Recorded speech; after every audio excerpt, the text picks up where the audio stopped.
The lady may proceed. Before the presiding officer can rule on the motion or request of the lead prosecutor.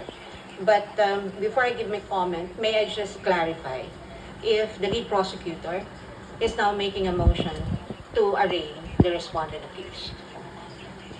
Your Honor, whether this is arraignment or otherwise, the motion of the prosecution is very much consistent with the Senate rules on impeachment. I think the question, Your Honor, is very simple. As I have It's mentioned, answerable Your by Honor. Yes or no, Your Honor. Rule Is the 7, lead prosecutor, Rule 9, is the lead Let prosecutor this not be a debate between the requesting councils. for the respondent accused to Council be arraigned, Your correspondent, Honor. kindly make your comments and avoid asking questions from the council or the prosecutor. We will recognize the council correspondent for comments on the motion and the manifestations made by the lead prosecutor for the House.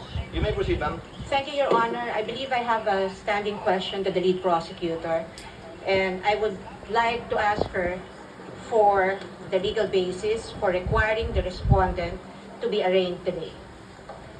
Because, Your Honor, I note that in her request earlier and manifestations given for the respondent to be arraigned today, she cited Rule 7, Rule 9, and Rule 21. However, in Rule 7, it very clearly states that if the person impeached after service shall fail to appear either in person or by counsel on the day so fixed, or appearing shall fail to file his answer to such articles of impeachment, the trial shall proceed nevertheless as upon a plea of not guilty. Well, this rule is clear. It does not talk about any arraignment. And if we take a look at this sentence, everything here has been satisfied. The respondent accused is here, has attended through counsel. She may not be in person, but the notice given to the defense is that she may appear through counsel. Second thing is that the respondent accused was also able to file her answer. And so Rule 7 does not support the request of the lead prosecutor that the respondent accused be arraigned today. Now, on the matter of Article 9, counsel also say that the person impeached shall then be called to appear and answer the articles of impeachment against him or her. And if he or she appears, or any person for him or her, the appearance shall be recorded, stating particularly if by himself or by agent or counsel, naming the person appearing in the capacity in which or he appears. If he or she does not appear, either personally or by agent or counsel, the same shall be recorded. And for all intents and purposes, respondent is present today through counsel. There is also nothing in Rule 9 that requires the reading of a 23-page articles of impeachment, which will be a waste of judicial time.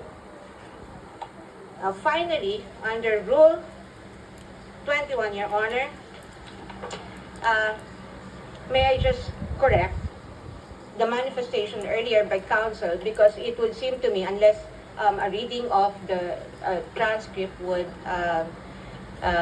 say that I'm mistaken, but I seem to have heard the lead prosecutor claim that the voting on the articles of impeachment will be per article. Well, that's true, but the first sentence of Rule 21 says the trial of all the articles of impeachment shall first be completed before the senators vote on the final question on whether or not the impeachment is sustained. Now, honestly, I do not see how Rule 21 is related to the motion now being requested or propounded by the lead prosecutor.